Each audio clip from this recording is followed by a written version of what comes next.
এটা বাংলাদেশে অ্যাবসেন্ট ছিল গত বছরগুলোতে। এবং বাংলাদেশ কিন্তু একটা হাইলি রেগুলেটেড কান্ট্রি। এটা হচ্ছে বাংলাদেশের সবচেয়ে বড় প্রবলেম, হাইলি রেগুলেটেড কান্ট্রি, যার কারণে আমাদের বিজনেস ডিসিশন, আমাদের ইনভেস্টমেন্ট ডিসিশন সব কিছু নিতে গেলে যত ধরনের বাধা আছে, যত ধরনের সমস্যা আছে, আপনি যদি এগুলো রিমুভ করে দিতে পারেন, this is a big enough incentive for everybody. শুরুতে এই বাধাগুলোকে ডিরেগুলেশন অ্যান্ড লিবারালাইজেশনের মাধ্যমে যদি আমরা রিমুভ করতে পারি, প্রথম ইনসেন্টিভ হবে সবার জন্য লেভেল প্লেইং ফিল্ড হবে, অর্থাৎ ডেমোক্রেটাইজেশন অফ দ্য ইকোনমি। আপনি খালি পলিটিক্সকে ডেমোক্রেটাইজেশন করবেন আর ইকোনমিকে করবেন না, এটা হবে না। আপনাকে অর্থনীতিকে গণতন্ত্রায়ন করতে হবে। এভরিবডি, বাংলাদেশের সাধারণ মানুষ, সর্বস্তরের মানুষের যাতে ইকুয়াল অপরচুনিটি থাকে, এটা হচ্ছে সবচেয়ে বড় ইনসেন্টিভ। সেকেন্ড ইনসেন্টিভ হতে আপনার জনসংখ্যাকে জনসম্পদে পরিণত করতে হবে। দে শুড বি প্রোডাক্টিভ, সেটা বিজনেস হোক, চাকরি হোক। এই যে প্রোডাক্টিভ করার জন্য একজন বলে গেছে যে প্রধান যে কাজটা হচ্ছে শিক্ষা। আমরা শিক্ষাতে বাংলাদেশ সারা বিশ্বের তুলনা করলে অনেকটা সব নিচের দিকে আমাদের বিনিয়োগ শিক্ষাতে। এই জন্য বিএনপির 31 দফায় আপনি লক্ষ্য করবেন, আমরা প্রপোজ করেছি আগামী দিনের শিক্ষার জন্য 5% অফ জিডিপির 5% বিগ অ্যামাউন্ট, অনেক বড় অ্যামাউন্ট। গ্র্যাজুয়ালি আমাকে ওখানে যেতে হবে। এবং শিক্ষা বলতে এটা খালি বই পুস্তকের শিক্ষা না, এই শিক্ষার মধ্যে আপনার টেকনিক্যাল আছে, এগ্রিকালচার আছে, অর্থাৎ আপনার একটা স্কিল আছে, বাট আপনাকে অন্য একটা জবের জন্য রিস্কিলিং করতে হয়। So there will be skilling and there will be reskilling and there will be upskilling. অর্থাৎ আপনি যে স্কিল আছে ইটস নট এনাফ, এই জন্য আপনাকে আরও আপস্কিল করতে হবে। এখানে একটা বড় বিনিয়োগ আছে, BNP is committed for that. Technologically জাতিকে এগিয়ে আসতে হবে। যে জাতি, যে দেশ এখন টেকনোলজিতে পিছিয়ে থাকবে, তাদের কিন্তু সামনে যাওয়ার সুযোগ নেই। সেটা আপনি এগ্রিকালচার হোক, সেটা সেবা হোক, সেটা আপনি ইন্ডাস্ট্রি ম্যানুফ্যাকচারিং হোক, সেটা সরকার পরিচালনা হোক। স্বচ্ছতা যদি আনতে চান, আপনার প্রোডাক্টিভিটি যদি বাড়াতে চান, কম্পিটিটিভ হতে চান, তাহলে আপনাকে ডেফিনেটলি টেকনোলজিক্যালি বিশ্বের যে মানদণ্ড আছে সেই মানদণ্ডে আমাদেরকে পৌঁছতে হবে।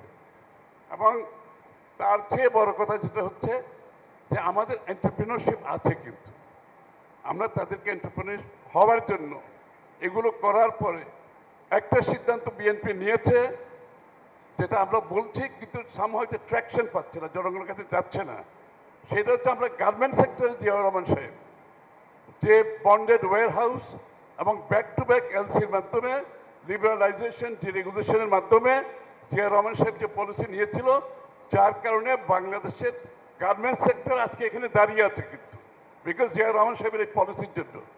আগামীতে আমাদের পলিসিতে যেটা থাকবে, আমি একটু ক্লিয়ারলি বলতে চাই, এটা আরও 10-15টা সেক্টর যেগুলো আছে আমরা সবগুলো লিবারালাইজ করে দেব। আমরা এদেরকে back to back LC facility দেব, আমরা এদেরকে বন্ডেড ওয়্যার হাউস দেবো। This is a big incentive. এই যে আমাদের দেশে গার্মেন্টসে এই যে ইয়াং ছেলে মেয়েরা যে উঠে আসছে, বিকজ এই যে আমরা back to back LC bonded warehouse দিয়েছি, এটার সুযোগ নিয়ে কিন্তু আজকে সুতরাং আমাদের প্ল্যান আছে আগামী দিনে 10টা, 15টা, 20টা সেক্টরে যেখানে সম্ভাবনা আছে সেখানে আমরা back to back LC, bonded warehouse সহ টোটাল লিবারালাইজেশনের মধ্যে যাব। থার্ডলি হচ্ছে total deregulation of the economy, অর্থাৎ আমরা সরকারি কর্মকর্তা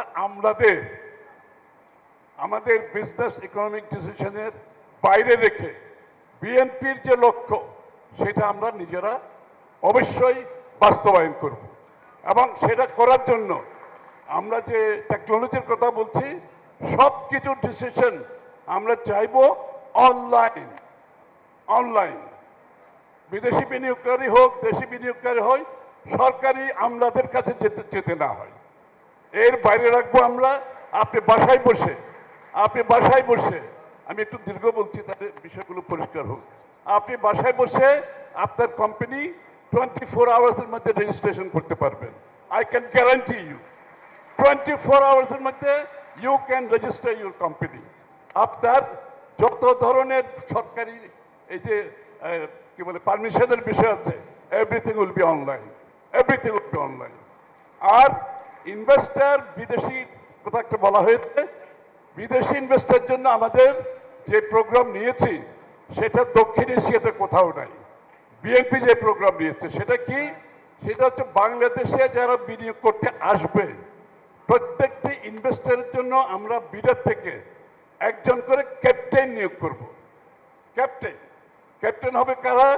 আমাদের এই যে তোমাদের মতো আপনাদের মতো ইয়াং ছেলে মেয়েরা, শিক্ষিত, smart, intelligent, you will be the captain. এবং ক্যাপ্টেনের দায়িত্ব হলো বিদেশি বিনিয়োগকারীর শুরু থেকে শেষ পর্যন্ত তার প্রোডাকশন পর্যন্ত এই ক্যাপ্টেনের দায়িত্ব হচ্ছে he or she will get all the permission, he or she will solve all the problem. Investor কিছু করতে হবে না, ইনভেস্টার শুধু ওর মনিটরে কোরিয়াতে বসে, চায়নাতে বসে, জাপানে বসে ইনভেস্টার দেখবে যে তার প্রগ্রেসটা কি হচ্ছে, আসার দরকার নাই। The captain will do the job. So এরকম স্মার্ট ক্যাপ্টেন আমাদের লাগবে আগামী দিনে।